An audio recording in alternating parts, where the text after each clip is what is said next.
Facebook live में आप लोगों का स्वागत है।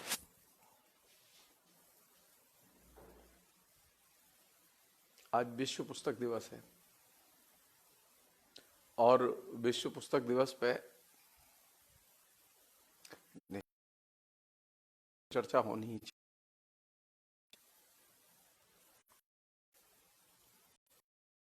चाहिए। चर्चा होनी चाहिए, ये बहुत, क्योंकि पुस्तक जीवन का सबसे उपेक्षित अभी पहलू है।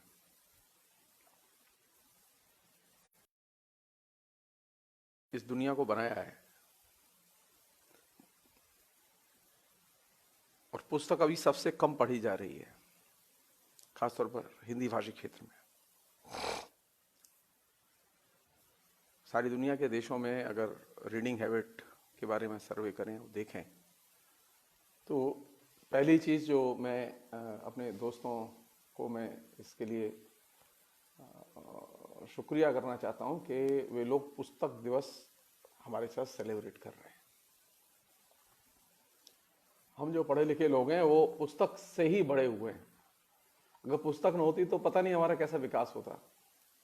अपनी तो मैं कह सकता हूँ, एक चुटिया होती, माला होती, त्रिपुंड होता और मंदिर में बैठा हुआ होता और गप हाँक रहा होता, तमाम किस्म की अंधविश्वास की बातें कर रहा होता।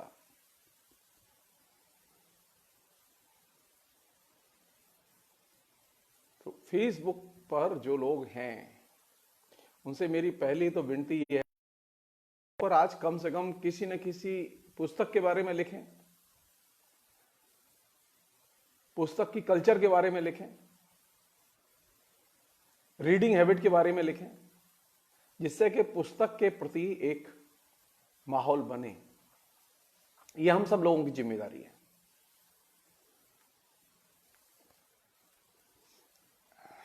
सामान्य तौर पर होता यह है कि हम जिस चीज का इस्तेमाल करते हैं, हम उसके चरित्र के बारे में, उसकी सामाजिक सांस्कृतिक भूमिका के बारे में अमूमन अनभिज्ञ होते हैं। यह देखा गया है। पुस्तक उनमें से एक है।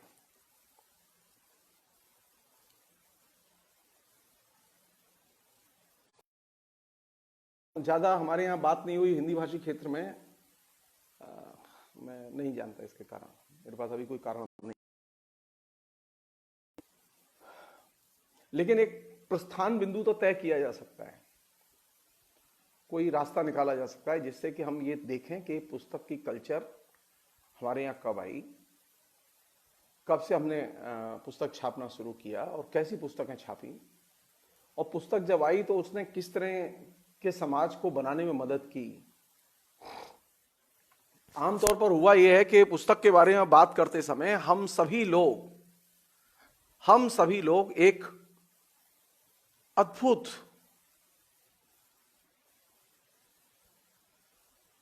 दुनिया में रहते हैं। मतलब अभिनव ने ये बात पूछी है, हम सनातन धर्म पर एक दिन बात करेंगे अच्छे से।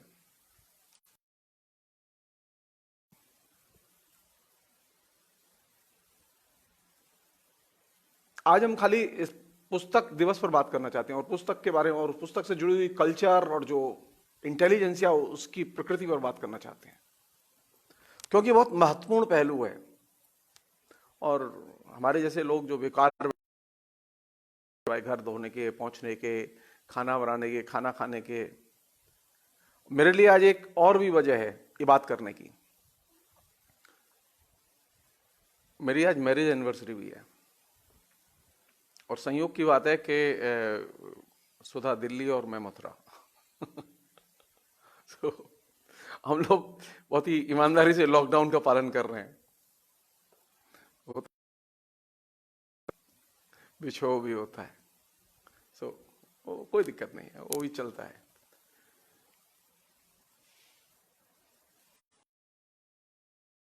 सुख और दुख, पुस्तक विकल्प है जीवन का।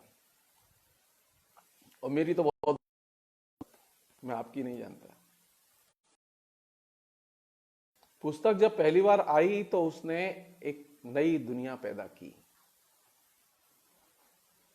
आज भी ये वास्तविकता है, पुस्तक जब पहली बार किसी के जीवन में दाखिल होती है तो उसको नई दुनिया से साक्षात्कार कराती है।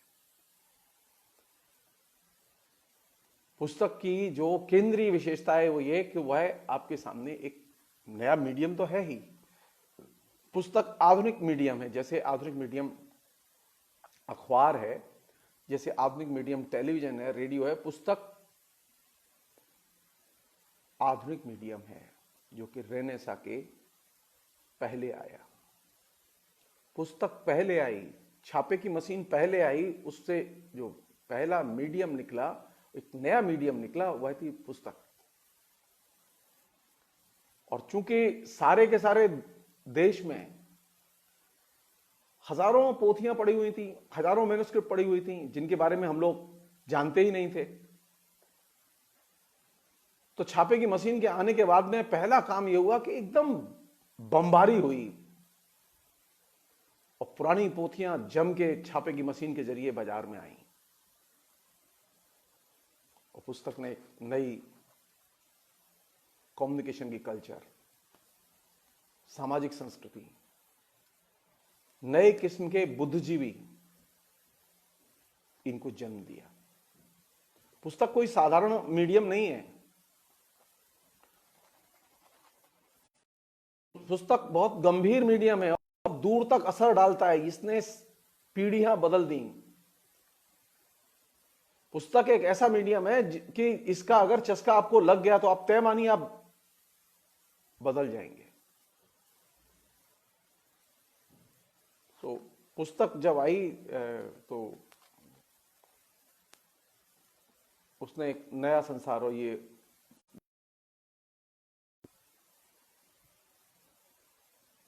अठारह सौ 4-5 के आसपास की घटना है कि पहली बार पुस्तकें छपनी शुरू हुई हैं हिंदी में।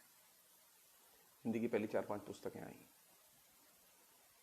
उसके बाद में धीरे धीरे और भी पुस्तकें आई और 1867 में पुस्तकों को लेकर कानून आया।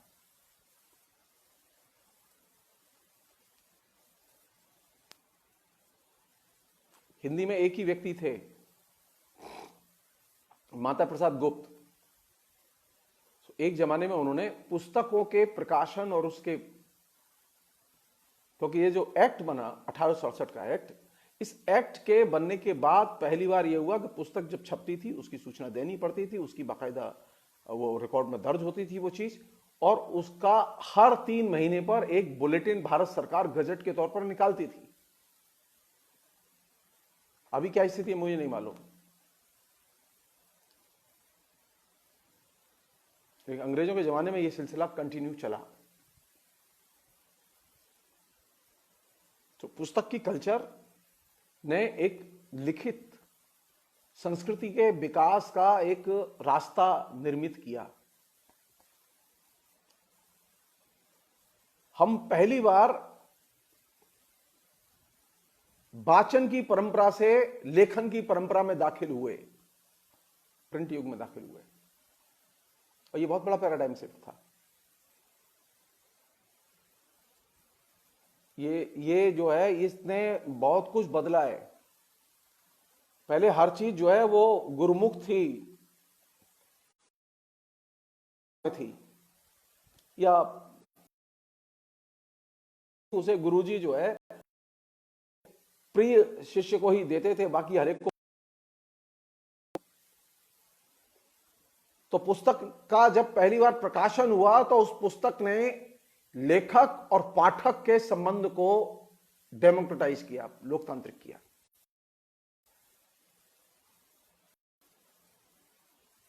जब पुस्तक का प्रकाशन हुआ तो उसने शिक्षा को लोकतांत्रिक बनाया,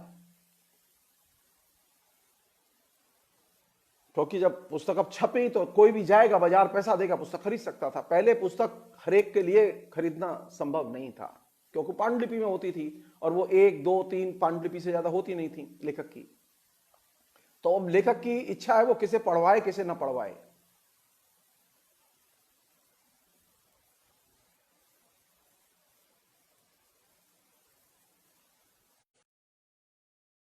और ज्ञान पर जो इजारेदारी थी कुछ चुने हुए लोगों की, वो ज्ञान पुस्तक के प्रकाशन ने एक झटके में नष्ट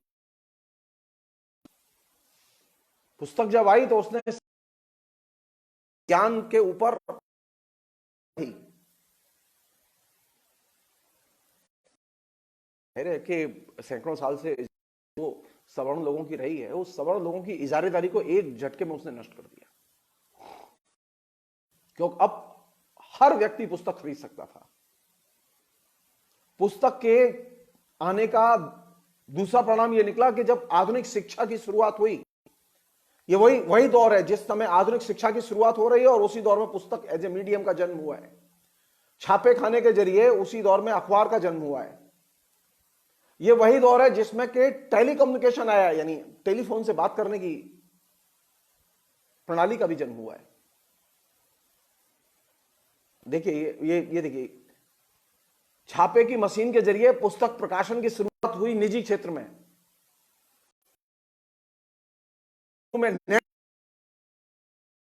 वे भी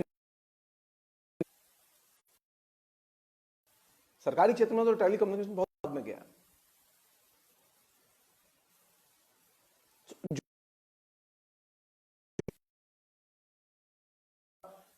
में ये चुनौती थी। पहले की शिक्षा कैसी थी? पहले की शिक्षा कहते हैं ना, पहले शिक्षा ऐसी थी जिसमें कि संस्कृत और फारसी पढ़ाने की व्यवस्था थी, और ईस्ट इंडिया कंपनी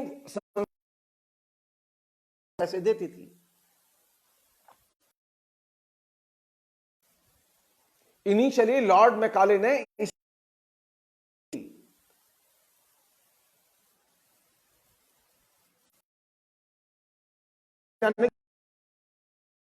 जाए, और इस पर बहुत तब जाके दूसरी जो शिक्षा थी जिसने क्लर्क पैदा किए, सो कॉल्ड, जो आधुनिक शिक्षा थी। लॉर्ड मैकाले आधुनिक शिक्षा का जनक नहीं है, ध्यान लग आप। आधुनिक शिक्षा के जनक वे लोग हैं जो कि भारत के लोग हैं। आधुनिक शिक्षा के पहले कलकत्ते में आधुनिक शिक्षा के स्कूल स्थापित किए। आप कॉलेज स्ट्रीट जाइए, वहां अभी भी मिलेंगे सकते हैं। जब भारत के लोगों ने आधुनिक शिक्षा के स्कूल स्थापित किए तो ब्रिटिश सरकार लज्जित हुई और उन्होंने फिर आधुनिक शिक्षा की व्यवस्था की।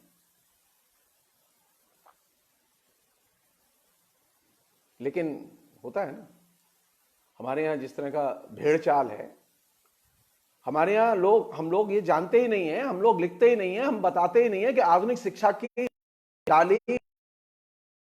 भारत के लोगों ने, अंग्रेजों ने नहीं। लेकिन भेजे में यही बैठा हुआ है कि लॉर्ड मैकाले ने शिक्षा की नींव डाली थी। वह पुस्तक मीडियम और वह पुस्तक का सेंटर। संयोग देखिए, कॉलेज स्ट्रीट जहां मैंने 30 साल पढ़ाया कलकत्ता यूनिवर्सिटी में, उसी कॉलेज स्ट्रीट में वह स्कूल है, वह संस्कृत कॉलेज है, वह स्कूल है जहां के मॉडर्न एजुकेशन की नींव रखी गई। और वही कॉलेज स्ट्रीट है जहां के कलकत्ते का ही नहीं, एशिया का सबसे बड़ा बाजार भी है। अब दुनिया की कोई पुस्तक आपको जरूरत हो, अभी तो खैर अमेजॉन और फ्लिपकार्ट और दुनिया भर की चीज, बहुत सारी सुविधाएं, लेकिन आप सोचिए, मैं कलकत्ता क्यों गया? ये सच है, मेरा पहला प्यार कलकत्ते से ही हुआ, मेरा दूसरा प्यार भी कलकत्ते में ही हुआ, ये सच है। लेकिन कलकत्ता मुझे पहले से ही आकर्षित करता था। उसका एक कारण तो वामपंथ था, और तीसरा कारण ये बंगाली जाति थी। मैं कलकत्ता को जानता नहीं था, लेकिन कलकत्ता जाने के बाद में और कलकत्ता देखने के बाद में आप तय मानिए मथुरा भूल गया। कलकत्ता याद आता है, कलकत्ता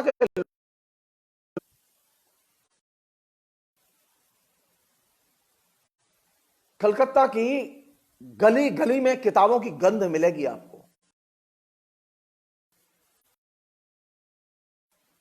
पुस्तक संस्कृति का वह 25 साल में 20 साल में कलकत्ता इस बात का बहुत बड़ा केंद्र रहा है। वहां कल्चर रही है, और वहां ऐसी कल्चर रही है जिसने कि वहां के मध्य वर्ग को इनरिच किया है, समृद्ध किया है। तो पुस्तक की कल्चर जब आई तो पुस्तक की कल्चर ने खाली पढ़ने की आदत ही नहीं डाली,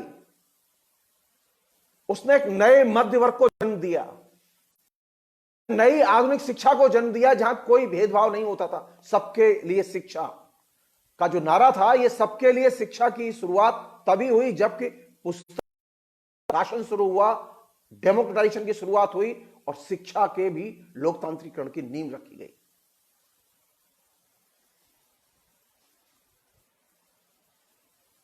तो पुस्तक ने एक खाली, ये पुस्तक दिवस का मतलब पुस्तक दिवस नहीं है, पुस्तक के पीछे एक पूरी की पूरी सांस्कृतिक परंपरा और सांस्कृतिक प्रक्रिया छिपी हुई है।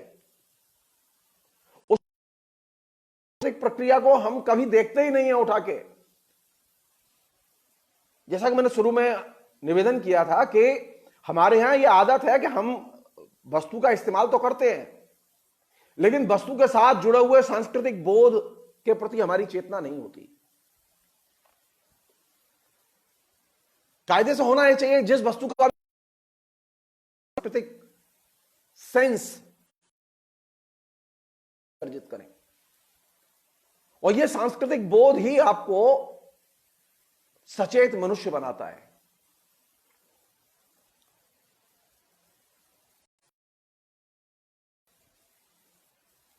आप जस्ट थोड़ा सा मतलब व्यवहार में देखिए कि पुस्तक के आने के बाद में क्या बदला हमारे देश में, क्या चीज बदली।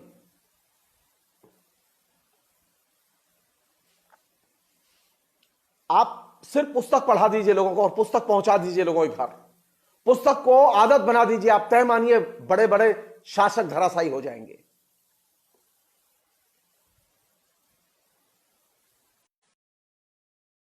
पुस्तक में वो ताकत है, वो जल्लाद को भी जो है ना मरोड़ के फेंक देती है। एक छोटा सा उदाहरण दे रहा हूं मैं आपको।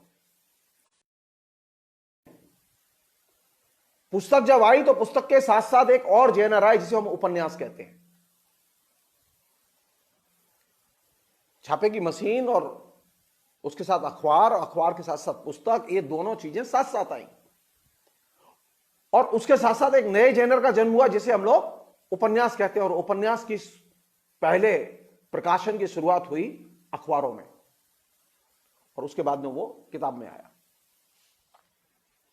उपन्यास एक ऐसा मीडियम है, एक ऐसा जेनर है जिसको जो जितना पढ़ेगा वो उतना ही लोकतांत्रिक बनेगा। चाहे जैसा उपन्यास पढ़िए, आप देवकीनंदन खत्री के उपन्यास पढ़िए, चाहे आप किसी और के उपन्यास पढ़िए, आप रद्दी उपन्यास पढ़िए या बढ़िया उपन्यास पढ़िए, उपन्यास पढ़ेंगे तो आप लोकतांत्रिक बनेंगे।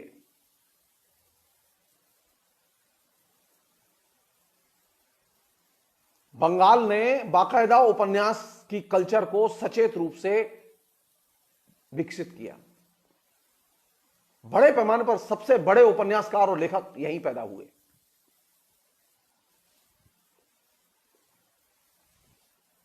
उपन्यास की संस्कृति जितनी अच्छे उपन्यास के पाठक बनाती जाएगी, समाज का लोकतांत्रिकरण उतना ही बढ़ता जाएगा। बंगाली जाति के डेमोक्रेटाइजेशन में और बंगाली जाति के उत्थान में उपन्यास की जो पढ़ने की आदत थी उसने बहुत महत्वपूर्ण भूमिका अदा की। उपन्यास तो हमारे यहां भी लिखे गए हैं, खूब लिखे जा रहे हैं, हिंदी में खूब छाप रहे हैं, लेकिन हिंदी में रीडिंग हैबिट नहीं है। के वर्षों में बंगला में भी डिक्लाइन है, ऐसा नहीं डिक्लाइन, लेकिन फिर भी बंगला में एक अभी भी आदत है लोगों की उपन्यास पढ़ने की, खासतौर पर औरतों की उपन्यास पढ़ने की आदत है। एक जेनर के तौर पर सबसे अधिक किसी अगर समुदाय ने उसे बचाया है और जीवित रखा है तो वो औरतें हैं। तो हिंदी भाषी क्षेत्र में तो उपन्यास पढ़ा ही नहीं जाता, औरतें तो खासतौर पर उपन्यास नहीं पढ़ती। आप अपने आसपास जो औरतें हैं उनसे पूछ लीजिएगा। तो हिंदी भाषी क्षेत्र का डेमोक्रेटाइजेशन कैसे हो? तो हिंदी भाषी क्षेत्र में तो बिल्कुल ऐसे ही राक्षस पैदा होंगे जैसे अभी देख रहे हैं आप।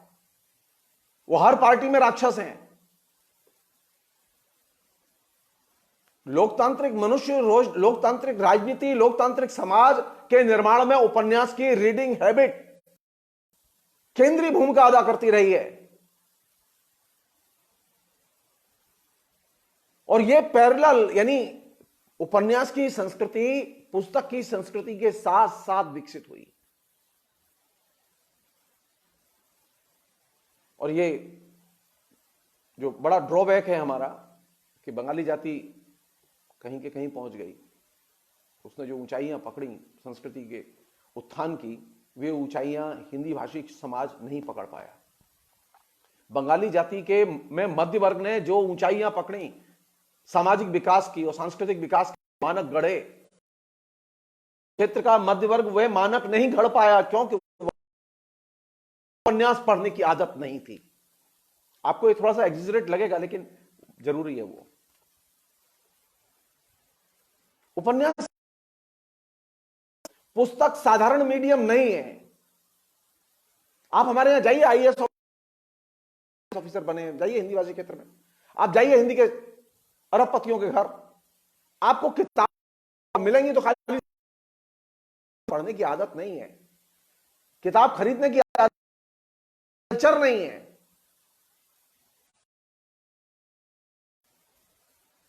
आप बंगला में किसी भी डॉक्टर के घर जाइए, आप किसी वैज्ञानिक के घर जाइए, आपको किताबें ही किताबें मिलेंगी। और हिंदी भाषी क्षेत्र में आप जाइए, डॉक्टर कुत्ते बिल्ली की तरह, मक्खी मच्छर की तरह डॉक्टर फैले हुए हैं और उनके घर में आपको 100 किताब नहीं मिलेंगी। यहां पेशेवर लोग तो हैं लेकिन संस्कृति विहीन। बंगाल में पेशेवर लोग हैं लेकिन संस्कृति से लेस। डॉक्टर है, साइकोलॉजी का डॉक्टर है, हड्डी का डॉक्टर है, सिरदर्द का डॉक्टर है, लेकिन आपको पता चला कि उसे संगीत का शौक है।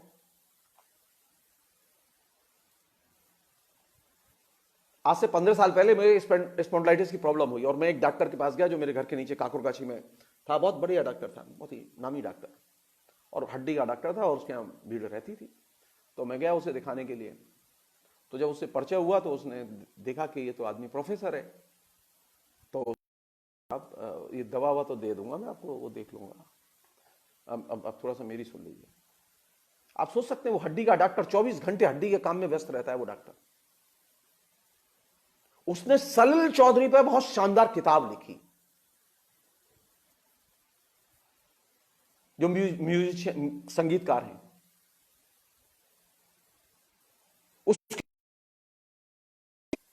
वो एक पत्रिका निकालता है,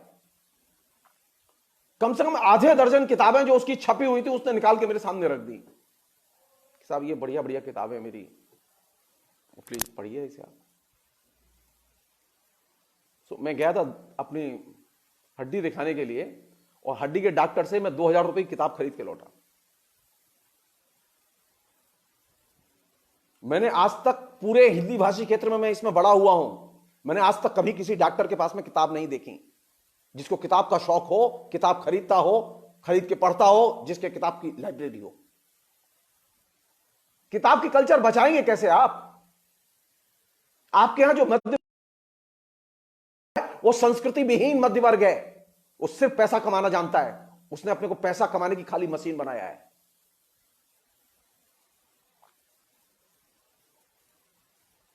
और जिसके पास कल्चर नहीं है वो सबसे पहला टारगेट होगा फासिज्म में, वो सबसे पहला टारगेट होगा रिएक्शनरी आइडियोलॉजी का। उसके अंदर सबसे ज्यादा घृणा होगी उदारवादी मूल्यों के प्रति, क्योंकि किताब आपको सिर्फ मनुष्य ही नहीं बनाती, आपको उदार मनुष्य बनाती है।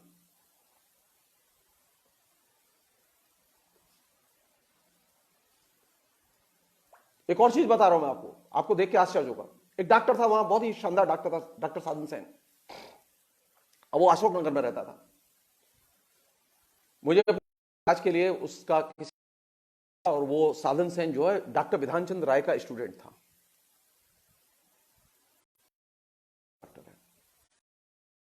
बहुत खुश हुआ कि जाऊंगा मैं उसके पास। अब मैं गया डॉक्टर के पास में तो देखा कम से कम 300-350 लोगों की भीड़ उसके यहां। मेरे देख के क्या फीस लेता था, अपनी जीवन में 5 रुपए से ज्यादा फीस बढ़ाई नहीं। जब बात बहुत हल्ला किया, उससे ज्यादा वो फीस लेता ही नहीं था, सबसे ज्यादा मरीज आते थे। जब मैं पहली बार उससे मिला तो फीस देने का तो प्रश्न ही नहीं था। वो 5 रुपए लेता तो मुझसे 5 रुपए भी नहीं लेने को तैयार वो। तो बोला कि देखिए मैं देता हूँ, पढ़े लिखे, अब आप आए हैं तो फिर खाना वाना खा के जाइएगा। मैंने कहा कि तो बोले नहीं पहले अंदर चलिए आप। तो अंदर ले गया। उसका पूरा फ्लो, किताबें ही किताबें।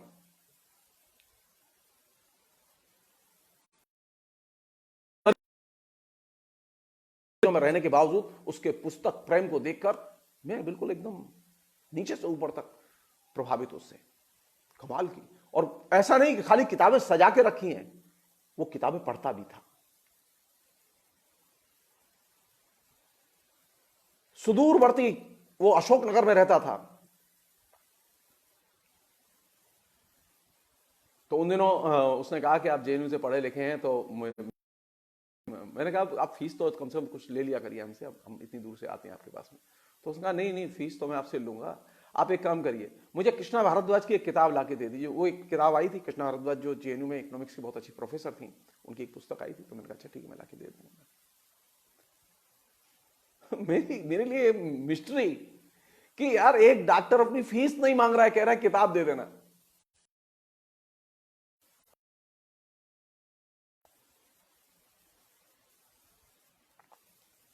कल्चर कैसे बचती है? जब ये जो शिक्षित वर्ग पैदा हुआ ये उस कल्चर को बचाए, उसका वाहक बने।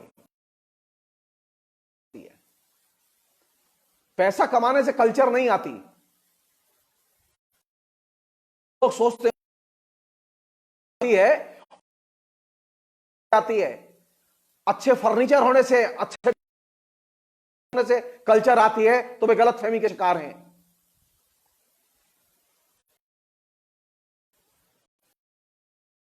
पहला प्रवेश द्वार है बुक। अगर आपको पुस्तक तो आप तय मानिए आप संस्कृति को बचा जाएंगे।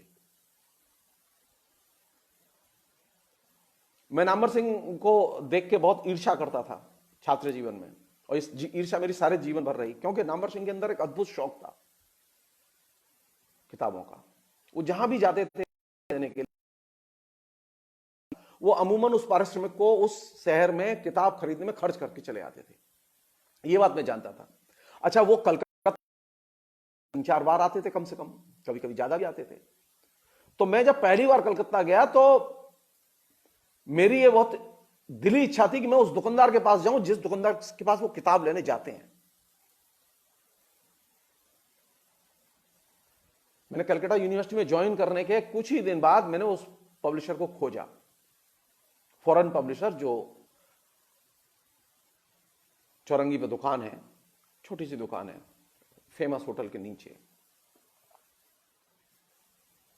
मैंने उसे आगे परिचय दिया और मैंने उससे पूछा कि भाई ये जो एक व्यक्ति कोई आते हैं प्रोफेसर दिल्ली से, तो उसने कहा हाँ धोती कुर्ता में एक व्यक्ति आते हैं बहुत अच्छे हैं, वो आते हैं सब किताब ले जाते हैं और फिर किताब के ऑर्डर भी दे जाते हैं, तो फिर और फिर वो किताब ले जाते हैं। मैंने अपने छात्र जीवन में नामवर जी से यह बात सुनी थी कि वो किताब खरीदते हैं अपने तरीके से, और उसका तरीका यही है कि वो आते जाते रहते थे जहां पे भी, वहां पे किताब खरीदते थे और किताब पढ़ते थे। कल्चर कैसे बचेगी? मैं इतने दिन कलकत्ते रहा, मैं आप जान लीजिए मैंने नामवर सिंह के अलावा दूसरा लेखक नहीं देखा, मेरी नॉलेज में नहीं है, जो कलकत्ते जाए भाषण देने जाए और भाषण के जो पैसे मिले उसे किताब पर खर्च करके किताब लेके आए। संस्कृति कैसी? संस्कृति भाषण से नहीं बचेगी, भाषण भी जरूरी है लेकिन संस्कृति को बचाने के लिए पुस्तक बेहद जरूरी है। एक अन्य पहलू जिसे मैं आपसे शेयर करना चाहता हूं,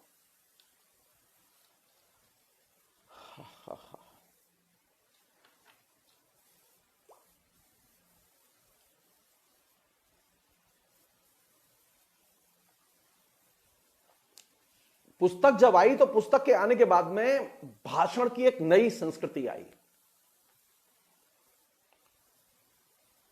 पुस्तक के पहले जो कल्चर थी वाचिक परंपरा की, वो अलग किस्म की थी। और पुस्तक के बाद जो कल्चर आई है वो एक अलग किस्म की कल्चर है।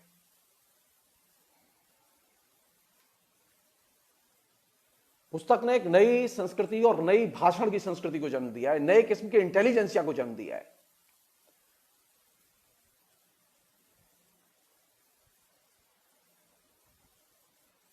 कारण क्या है कि भाषण हमारी जो है ना वो वाचिक संस्कृति का तो हिस्सा था, लेकिन पुस्तक के आने के बाद में जिसे हम लोग सांस्कृतिक पूंजी कहते हैं, कल्चरल कैपिटल कहते हैं, वो सांस्कृतिक पूंजी का जन्म होता है। और सांस्कृतिक पूंजी के विकास में मध्य वर्ग के लोग बहुत बड़ी भूमिका अदा करते हैं।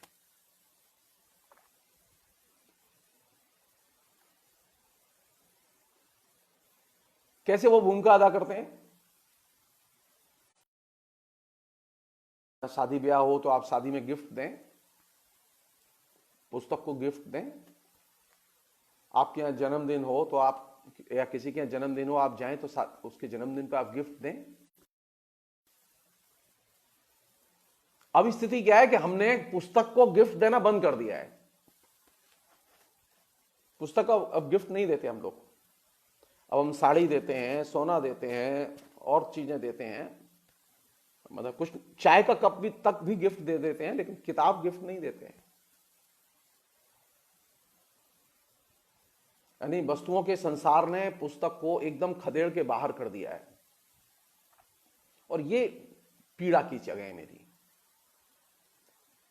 पुस्तक दिवस को सेलिब्रेट करने का एक तरीका यह भी हो सकता है, उसको याद रखने का एक तरीका यह भी हो सकता है कि हम सब लोग ये अपने लिए प्रतिज्ञा करें कि हम किसी को भी कुछ भी गिफ्ट देंगे तो वो सिर्फ बुक देंगे। वो चाहे या ना चाहे, वो लाइक करे या ना लाइक करे, लेकिन मैं किताब दूंगा।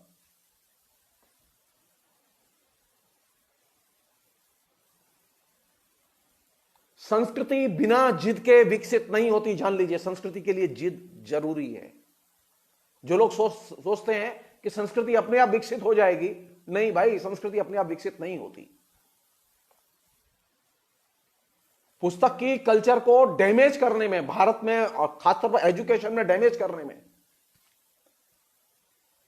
अगर मुझसे पूछें एक विश्वविद्यालय ने सबसे बड़ी भूमिका अदा की है, उसने सारे हिंदुस्तान के विश्वविद्यालयों को प्रभावित किया है। ये इंदिरा गांधी जो ओपन यूनिवर्सिटी खुली, तो इंदिरा गांधी ओपन यूनिवर्सिटी खोलने के बाद में ये जो नोट्स और हर पेपर की जो रीडिंग मटेरियल की जो कल्चर पैदा हुई, इसने बुक कल्चर को नष्ट कर दिया। अपूरणीय क्षति किया इंदिरा गांधी ओपन यूनिवर्सिटी ने। अब हिंदुस्तान के अधिकतर शिक्षक ओपन यूनिवर्सिटी के जो रीडिंग मटेरियल है उसके आधार पर पढ़ाते हैं, उसी की नकल करके पढ़ाते हैं, उसी की तरह वो जगह जगह जाके उपदेश देते हैं, क्लास लेते हैं, नोट्स लिखाते हैं। पहले हमारे यहां एक एजुकेशन की कल्चर थी जिसमें हम लोग पढ़ाते थे और पुस्तकें सजेस्ट करते थे। विद्यार्थी पुस्तक पढ़ता था। अब विद्यार्थी को नोट्स चाहिए। कुछ यूनिवर्सिटी होती थी जहां गैस पेपर चलते थे, लेकिन ओपन यूनिवर्सिटी के आने के बाद तो यह एक फिनोमिना बन गया है कि अब किताब नहीं खरीदनी है। फला पेपर के जो नोट्स, जो रीडिंग मटेरियल यूनिवर्सिटी ने भेज दिया वही सफिशिएंट है, उससे काम चल जाएगा। बुक की कल्चर को जिसने डैमेज किया, मैं फिर रिपीट कर रहा हूं इस बात को, वह है यूपीएससी के कंपटीशन की परीक्षा, आईएएस की परीक्षा। उसने सेलेक्टेड ढंग से थीम पर, टॉपिक पर पढ़ने की कल्चर विकसित की और उससे पुस्तक हाथ से निकलती चली गई।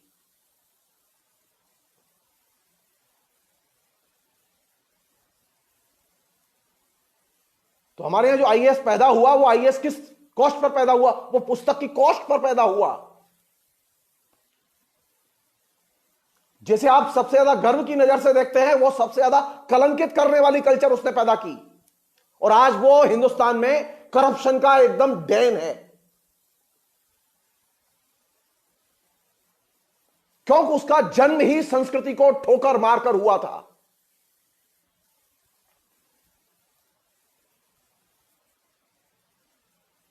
तो पुस्तक की कल्चर को जिसने डैमेज किया वो दो लोग हैं, दो वर्ग हैं। एक वह वर्ग जो कि यूपीएससी के कंपटीशन की प्रक्रिया से निकला, और एक वह वर्ग जिसको ओपन यूनिवर्सिटी कल्चर ने पैदा किया।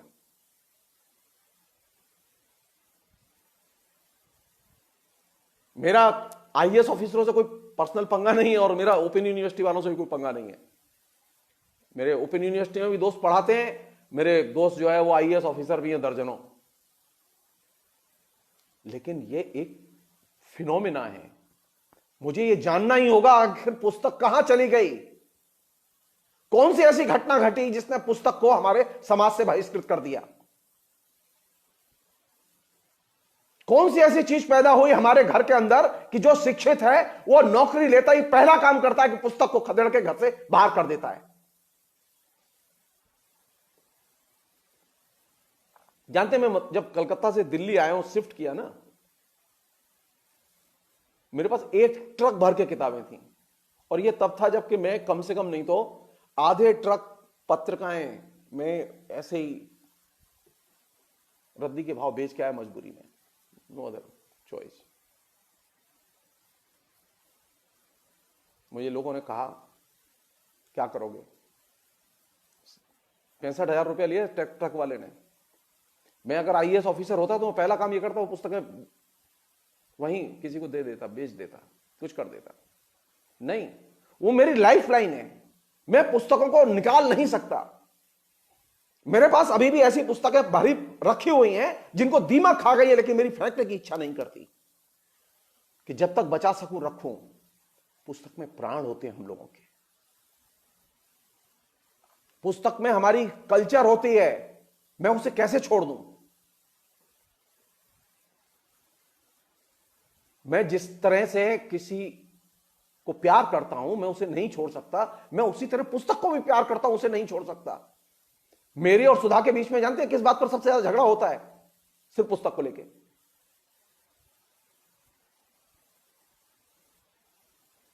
और झगड़े का दुष्परिणाम यह निकलता है कि कई बार ही नहीं 50 बार यह बात हो चुकी है कि एक पुस्तक की दो कॉपी आई हैं। दूसरे जो हमारे दोस्त आते हैं, वो अधिकारी वर्ग हैं, जो वो हंसते हैं, अरे यार पुस्तक पे क्या लड़ रहे हैं? अब उन्हें समझ में नहीं आया कि पुस्तक पे क्यों लड़ रहे हैं।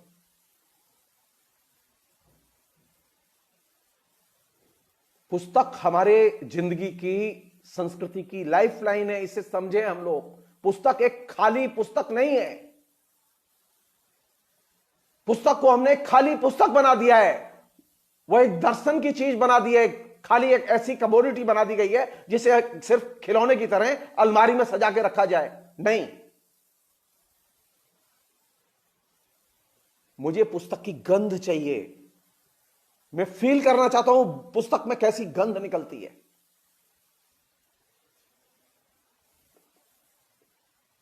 हमने ऐसा वर्ग पैदा किया है जो पुस्तक की गंध से भागता है, पुस्तक से भागता है। उसके पास पैसा है, उसे पुस्तक से नफरत है, वो कभी आपको बुक फेयर में दिखाई नहीं देता। आप कलकत्ता के बुक फेयर में जाइए, आपको एक एक दिन, और आखिरी दिन तो देखने लायक होता है। कलकत्ते में जो बुक फेयर होता है वो सिर्फ देखने के लिए है। आप जाइए, आप जितने लोग हैं टिकट कटा के जाइए और सिर्फ बुक फेयर देख के आइए, आपको पता चलेगा कल्चर कैसी होती है पुस्तक की। और आप दिल्ली भी जाइए,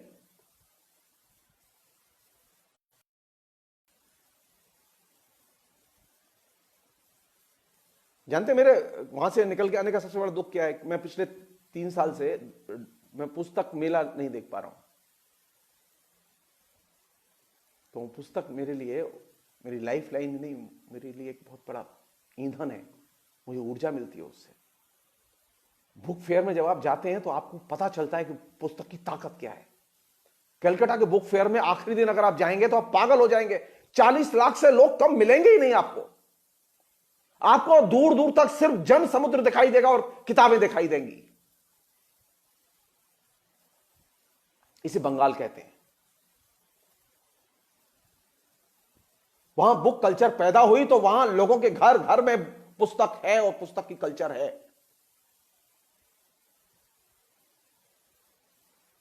हर गली में सामान्य सी जनरल स्टोर की दुकान है तो वह भी कहानी की किताब, उपन्यास, बच्चे की किताब, वो कुछ ना कुछ बेचता है, किताब जरूर बेचता है। वो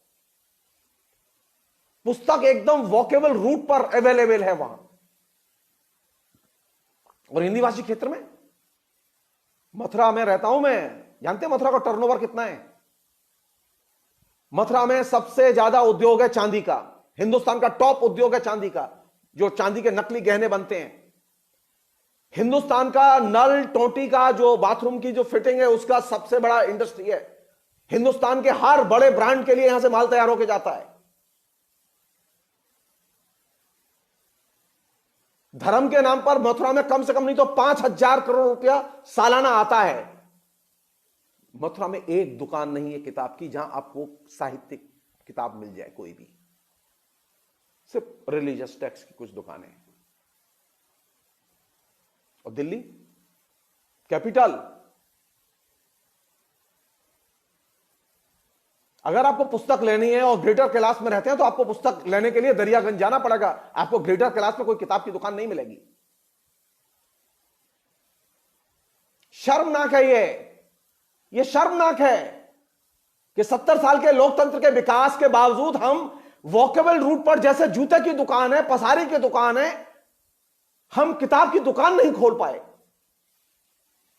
किताब अगर वॉकेबल रूट पर मिल जाएगी तो आप तय मानिए पुस्तक की संस्कृति बच जाएगी। बंगाल में पुस्तक की संस्कृति इसलिए बची क्योंकि पुस्तक की दुकान सामान्य दूरी पर अवेलेबल थी, आज भी है।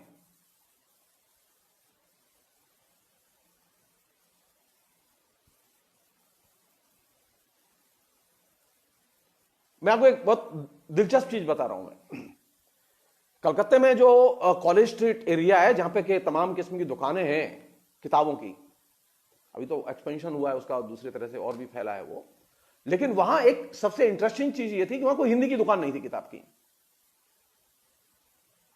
तो मैंने वहां एक पुस्तक वाला है, बहुत पुराना पुस्तक वाला, जो फ्रैंकफर्ट बुक फेयर तक जाते, मानी कलकत्ता के जो बुक फेयर में जो भाग लेते, जो दुकानें चलाते हैं लोग, वे ऐसे लोग हैं जो विश्व पुस्तक मेले में फ्रैंकफर्ट तक जाते हैं अपनी दुकान लेकर। तो उन्हीं में से एक दुकानदार से मैं एक दिन पूछ रहा था, ये अपनी क्यूरियोसिटी, मैं किताब लेने जाता था तो उससे पूछ रहा था कि भाई ये बात क्या। तो उसने कहा नहीं जी ऐसा नहीं है। बोले कि यहां ये तय किया गया कि यहां ये इलाका, चूंकि यहां बंगाली लोग ज्यादा आते जाते हैं और हिंदी भाषी लोग नहीं आते, तो हिंदी भाषियों का जो इलाका है जहां हिंदी भाषी लोग रहते हैं उसके पास किताबों की दुकान की व्यवस्था कर दी गई, क्योंकि उसी रोड पर वहां जो 2-3-4 दुकान जो भी हैं हिंदी की वो उधर ही है। मेरी समझ में आई कि बात तो ठीक है, लॉजिकल है। पुस्तक की संस्कृति बने और पैदा हो, इसके लिए जरूरी है कि पुस्तक के विनिमय और वितरण की इजी व्यवस्था हो जो कि वॉकेबल रूट पर हो। हमारे यहां वॉकेबल रूट पर पुस्तक की कोई दुकान नहीं। वो टेक्स्ट बुक की दुकानें हैं, जो पाठ्यक्रम की पुस्तक है, वो उस दुकानों की बात नहीं कर रहा हूं। पुस्तक की कल्चर उन दुकानों से नहीं बचती।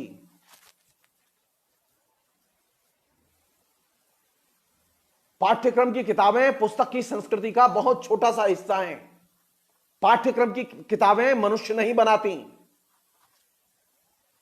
वो खाली डिग्री दिलाती हैं।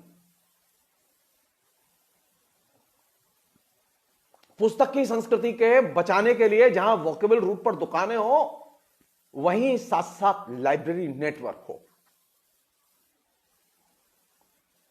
अगर डिफरेंट एरियाज में लाइब्रेरी नेटवर्क होगा, यानी अब आप सोचिए, मतलब हर जगह, अरे यार तुम पेट्रोल का डीलर खोज सकते हो,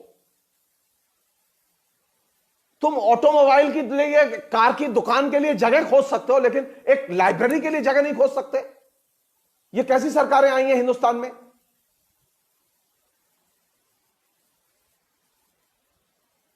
ये कैसा मध्य वर्ग आया है हिंदुस्तान में जिसके पास में कार खरीदने के लिए पैसे तो हैं लेकिन किताब खरीदने के लिए पैसे नहीं है?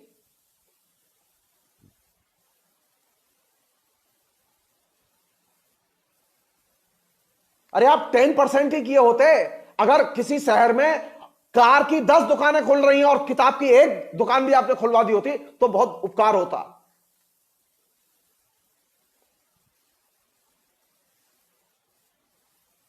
सामाजिक विकास के क्रम में जो हमने मध्य वर्ग पैदा किया, वो मध्य वर्ग जंगली क्यों बना? वो जंगली इसीलिए बना क्योंकि उसने तमाम अपने जीवन के जीने की वस्तुएं तो इकट्ठा कर ली, उनका बाजार इकट्ठा कर लिया, लेकिन उसने संस्कृति के उपकरण इकट्ठे नहीं किए। और संस्कृति के उपकरणों में सबसे महत्वपूर्ण उपकरण है किताब।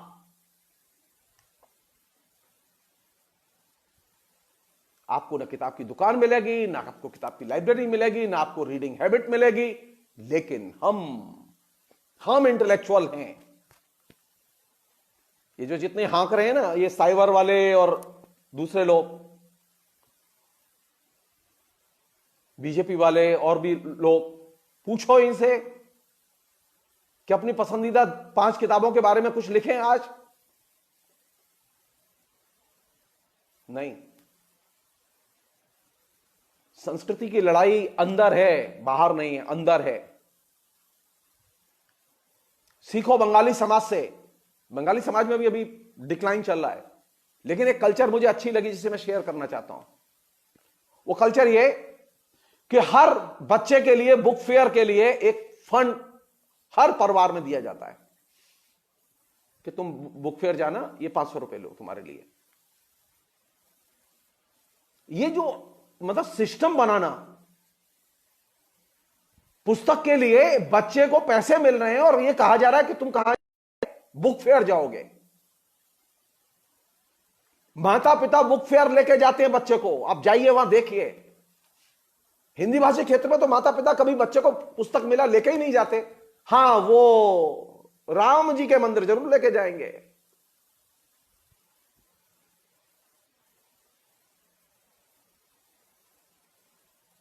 अगर आप पुस्तक से प्यार करेंगे तो जाहिर है कि इश्क भी करेंगे। पुस्तक का प्रेम मनुष्य का प्रेम विकसित करता है, जान लीजिए आप। यही वजह है कि बंगाली लड़के लड़कियां और शानदार होते हैं, खूब इश्क करते हैं। और सरस्वती पूजा के दिन हमारे यहां तो पूजा करता हुआ मिलेगा, वो इश्क करता मिलेगा। सरस्वती पूजा का मतलब यह है बंगाली लड़के लड़कियों के लिए कि आज उनके प्रेम का दिन है और वो कहीं बैठ के अपनी प्रेमी प्रेमिका के साथ में बातें करेंगे, अच्छे से खाना खाएंगे, एंजॉय करेंगे। और हमारे यहां सरस्वती पूजा का मतलब है कि देवी की पूजा करेंगे, उसके बाद में घर आएंगे। पुस्तक प्रेम अगर पैदा होगा तो सामाजिक प्रेम भी पैदा होगा। मुझे मेरे स्टूडेंट बहुत प्यार करते हैं, लड़कियां लड़के सब बहुत प्यार करते हैं, ये सच है। कभी कभी सीधे कहते हैं आई लव यू। मैं एक किस्सा बता रहा हूं कैसे आई लव यू होता है। एक लड़की आई दक्षिण अफ्रीका से पीएचडी करने के लिए,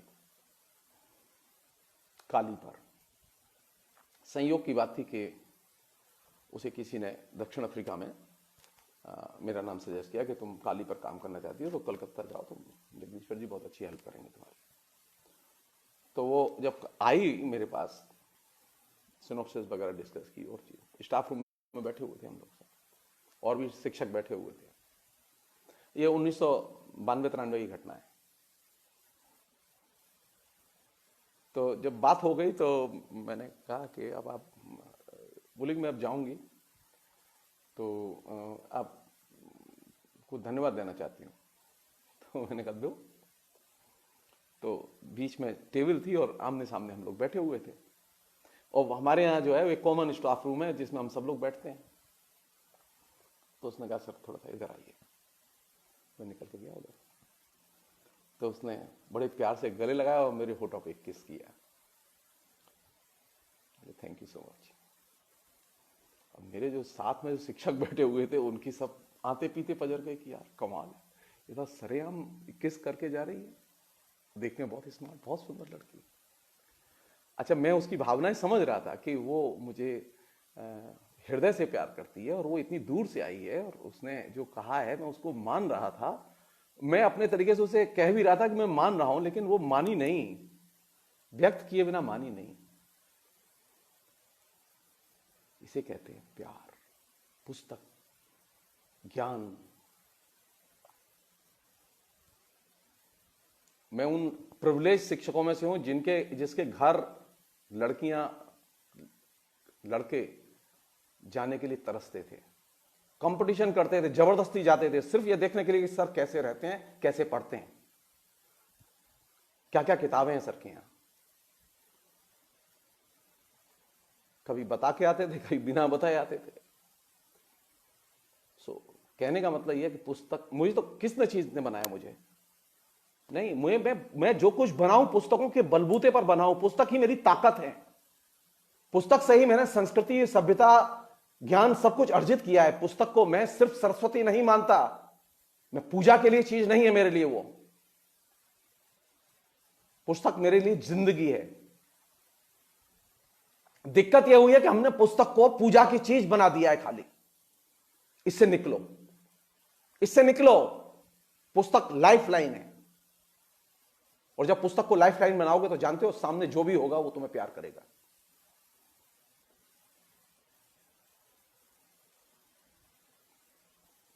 और मैं सौभाग्यशाली हूं, मुझे सब लोग प्यार करते हैं, मेरे दुश्मन भी प्यार करते हैं। क्यों? क्योंकि वो जानते हैं कि ये पुस्तक के अलावा कुछ और नहीं है इसके पास। मेरे पास पैसा नहीं है, मेरे पास कोई दौलत नहीं है, मेरे पास किताब है, और वह मेरी ताकत है। उनके बल पर मैं किसी भी अत्ते खां से भिड़ जाता हूं, मुझे कोई डर नहीं लगता। तो पुस्तक आपको जो ऊंचाई देगी जीवन में, वो ऊंचाई कोई चीज नहीं देगी। पुस्तक जब आपको अंदर से मनुष्य बनाएगी, कोई चीज आपको मनुष्य नहीं बनाएगी। इसलिए प्लीज जाइए, कुछ पुस्तक के बारे में सोचिए, और यह सोचिए कि पुस्तक आपसे क्यों छूट गई। लिखिए। बहुत बहुत शुक्रिया, थैंक यू।